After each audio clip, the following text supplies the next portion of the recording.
I'm Mark Mallet, and you're listening to the Now Word.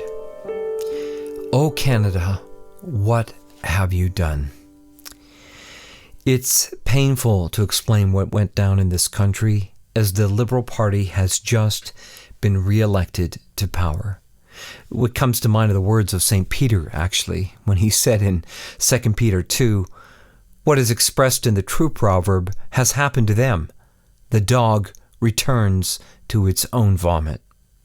I say this because this is the same Liberal Party that resorted to violence and economic warfare against a peaceful national protest after invoking the Emergencies Act.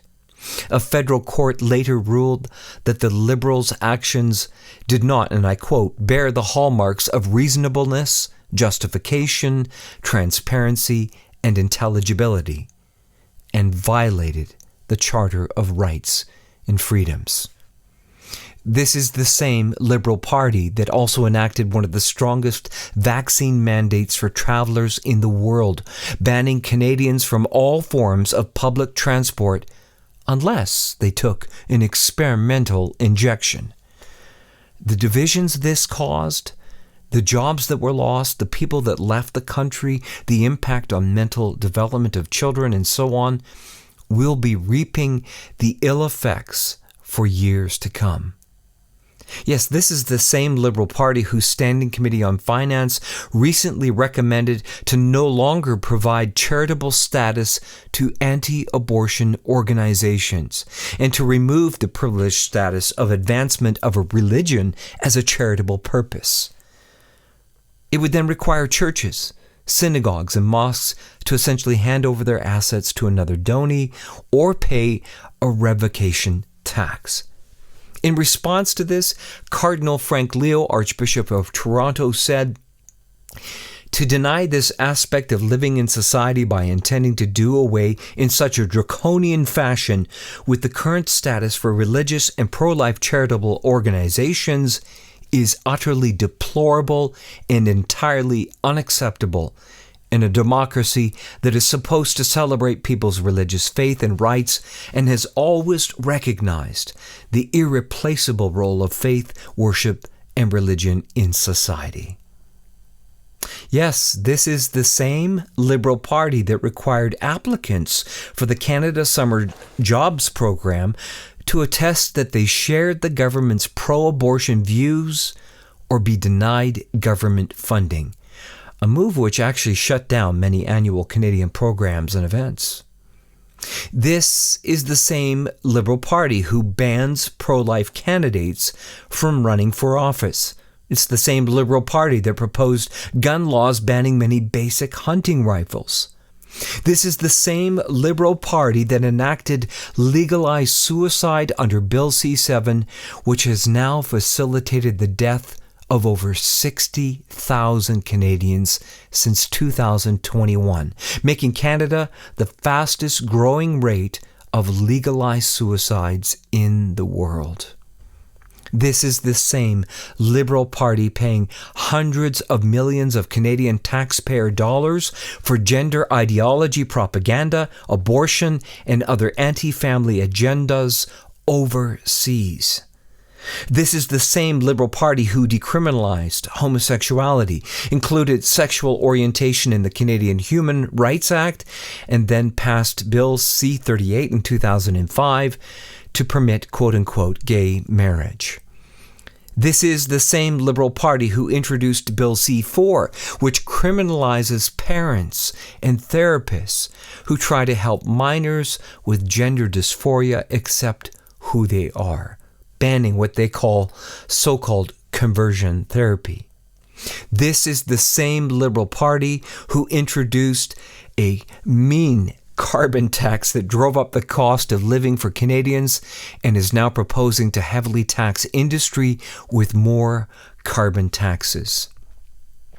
In other words, the Liberal Party of Canada is literally the party of death. Death to freedom, death to the unborn, death to the elderly and mentally ill, death to traditional marriage and family, death to economic growth, to the energy sector, and to prosperity.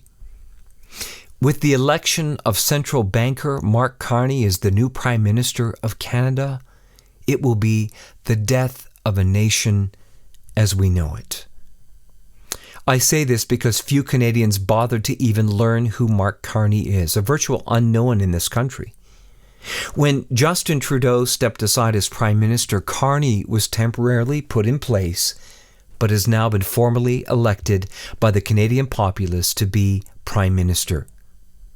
You see, Trudeau was essentially an actor following a global agenda, but Carney is one of the men writing that agenda. What agenda? That of the World Economic Forum, who has been commandeering what is called a great reset of the global economy through a fourth industrial revolution. This will apparently merge our biological, digital, and physical identities. Their goal is to reset the global economy under what they call, quote-unquote, stakeholder capitalism, a new economic model whereby the entire globe will be integrated, surveilled, and controlled through a digital monetary structure. World Economic founder Klaus Schwab, who is, by the way, currently under investigation for financial and ethical misconduct, said of Trudeau when he was Prime Minister, "I couldn't imagine anybody who could represent more the world which will come out of this fourth industrial revolution. Who could represent such a world better than you, Mr. Prime Minister?" said Klaus Schwab. Mark Carney, however, actually sat on the foundation board of the World Economic Forum. He was a member of the Group of 30, an international body of leading financiers and academics. He attended the annual meetings of the Bilderberger Group in 2011, 12, and 19. And in 2020, Prime Minister Boris Johnson of the UK appointed Carney to COP26 United Nations Climate Change Conference to be a financial advisor.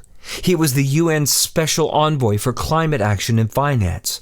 Carney served as the 8th governor of the Bank of Canada and then again as governor of the Bank of England and the Bank of Canada, Bank of England, and then he was appointed the central bank's the one to respond to Brexit and the early phase of the COVID-19 pandemic. Note, Carney also advised Trudeau on Canada's COVID-19 response, which, as I just noted, was repudiated solidly by a federal court. Well, all this is to say that Carney is essentially one of the world's leading neo-communists.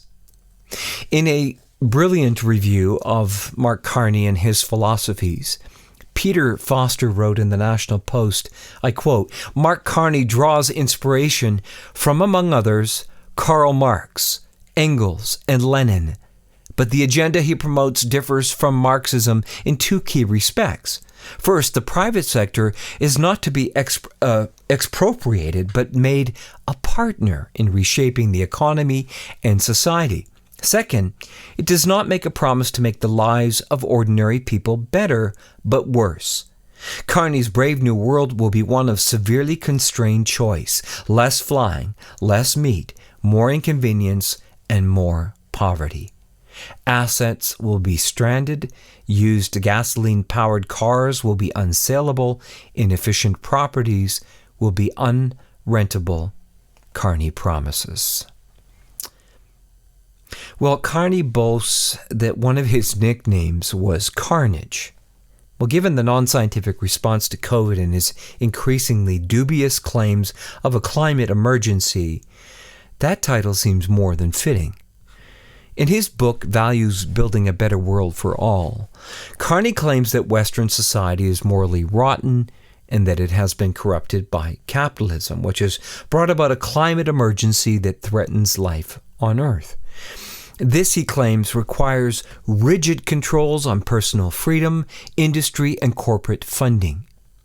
Again, Peter Foster says that Carney projects the fourth industrial revolution might bring about a source of political unrest. Writes Carney himself, It could be generations before the gains of the Fourth Industrial Revolution are widely shared. In the interim, there could be a long period of technological unemployment, sharply rising inequalities, and intensifying social unrest. If this world of surplus labor comes to pass, Marx and Engels could again become relevant. I mean, are you listening to what Mark Carney and what he's saying? I mean, he's quoting Karl Marx, a philosophy that led to the mass murder of tens of millions of people under communism. Indeed, Klaus Schwab and his advisor, Yuval Noah Harari, they speak breathlessly, if not gleefully, how robots and artificial intelligence will eliminate tens of millions of jobs. No big deal. It's precisely, I guess, out of this chaos that Marx and Engels could again become relevant. Thus, in Carney's view, the private sector is to become a partner in imposing its own bondage, writes Foster. This will be a do-it-yourself totalitarianism. Carney's climate plan is much closer to the notion of Soviet central long-term planning, says Foster.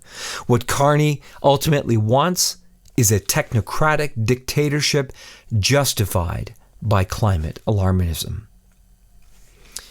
Well, of course, most Canadians would readily dismiss the notion that the country is nose-diving toward communism, probably because they don't see jackboots marching up and down the streets. Well, not yet. But that's precisely why the country is in peril. Canadians have been sleepwalking into socialism for decades, and the town criers like Foster or Dr. Jordan Peterson and even Tucker Carlson, who came to Canada sounding the alarm in packed hockey arenas last year, they've all been ignored. Premier Daniel Smith of Alberta has warned Carney and his radical party that her province will no longer tolerate the status quo of a federal government that has, quote-unquote, overtly attacked the provincial economy. Indeed, Carney's goal is to completely dismantle the oil industry, which the Alberta economy thrives on. Now, this isn't just particular to Canada, and I wouldn't want to give that impression. Beyond our Canadian borders, Spanish Cardinal Antonio Canizares Lovera of Valencia warned that his country is now on the verge of a communist revival. He said in 2020, Marxist communism, which seemed destroyed with the fall of the Berlin Wall, has been reborn and is certain to govern Spain. The sense of democracy is substituted for the imposition of a single way of thinking and by authoritarianism and absolutism incompatible with democracy. With much pain, said the Cardinal, I have to tell you and warn you that I have perceived an attempt to make Spain stop being Spain. And you know what? With Mark Carney being elected, one could say we are now going to live through an attempt to make Canada stop being Canada. In fact, in America, we watched as the Marxist Black Lives Matters movement spread like a cancer across college campuses. And I would argue that cancer is very much still there, even though Donald Trump has been moving to cancel wokeism. And it reminds me of what Pope Pius XI said in Divini Redemptoris, when he warned that the communist ideal wins over many of the better-minded members of the community. These in turn become the apostles of the movement among the younger intelligentsia, who are still too immature to recognize the intrinsic errors of the system. My brothers and sisters, humanity stands at the very threshold of seeing the final fulfillment of one of the most famous church-approved Marian apparitions, in which Our Lady said to the 3 children at Fatima, Portugal, "If my requests are heeded, Russia will be converted, and there will be peace. If not, Russia will spread her errors throughout the world, causing wars and persecutions of the Church. The good will be martyred. The Holy Father will have much to suffer. Various nations will be annihilated." Again, that's Our Lady of Fatima in 1917. And she allegedly repeated this warning again at Garabandal, Spain in the 1960s, telling the seers there, I quote, "When communism comes again, everything will happen." And this was reported by Conchita Gonzalez of Garabandal, one of those seers. The extraordinary thing about that is that communism hadn't even left. This was the 1960s, and yet Our Lady was saying, when communism comes again, everything will happen. Well, indeed, communism has come again, this time wearing a green hat. The Green New Deal, the Great Reset, the slogan, Build Back Better. Yes, these are just slogans to hide the goals of deluded globalists and central bankers like Mark Carney. And the Canadian populace has just bought this alarmism hook, line, and sinker. But look, far from being an innocent nation duped by crafty globalists, it's also true that the Canadian people are getting the king they deserve. Canadians have done little to stop the river of blood that now flows through our collective streets through abortion and assisted suicide. Wokeism remains a real threat here to religious freedom. Even conservative, and I say quote-unquote conservative leader Pierre Poilievre, who lost his seat in this recent election, emphatically rejected the idea that he would restrict abortion or even allow it to be debated. I mean, this is the state of democratic Canada right now. Hence, the first words I read on the day the Lord called me to this writing apostolate some 20 years ago. They're now echoing like a hammer on metal in my soul as I hear Isaiah chapter 6. It says, "Go and say to this people, listen carefully, but do not understand. Look intently, but do not perceive. Make the heart of this people sluggish, dull their ears, and close their eyes, lest they see with their eyes and hear with their ears, and their heart understand, and they turn and be healed." In other words, God is saying, look, let the Canadian people reap what they have sown. Let them have what they want. As Jesus said in John 3:19, and this is the verdict, that the light came into the world, but people preferred darkness to light because their works were evil. As one Canadian Catholic politician who lost to his opponent in this election wrote to me this morning saying, "We couldn't win. It's not fate. It's people willingly blinding themselves. We want to turn away from God." While door-knocking, citizens were uninterested or would not be bothered by politics. Even churches were not willing to promote Christ's message of conversion applied through social doctrine of the church. "It's God letting us go on the path of our choosing," said this guy, "so that we break our noses and learn. Combine that with the signs of the times, and well, here we are." Yes, here we are. I've been thinking a lot, actually, about what Pope Pius XI said about Russia in that document. He said Russia was considered the best prepared field for experimenting with a plan elaborated decades ago, and who from there continue to spread it from one end of the world to the other. Well, that plan was communism, and that was penned in the Communist Manifesto by Karl Marx, who was apparently on the payroll of the Illuminati. And I'm sitting here today after this federal election wondering, is it possible that Canada, Australia, California, the UK, and other Western regions are now the new experimental grounds for the neocommunism that has already possessed China?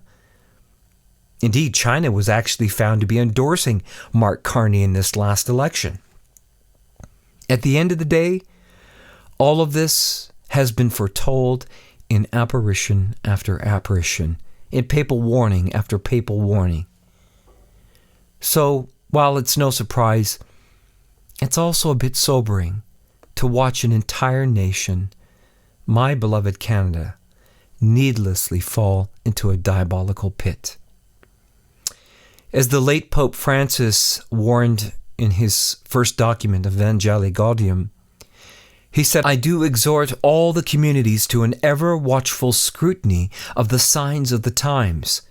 This is in fact a grave responsibility, since certain present realities, unless effectively dealt with, are capable of setting off processes of dehumanization which would then be hard to reverse."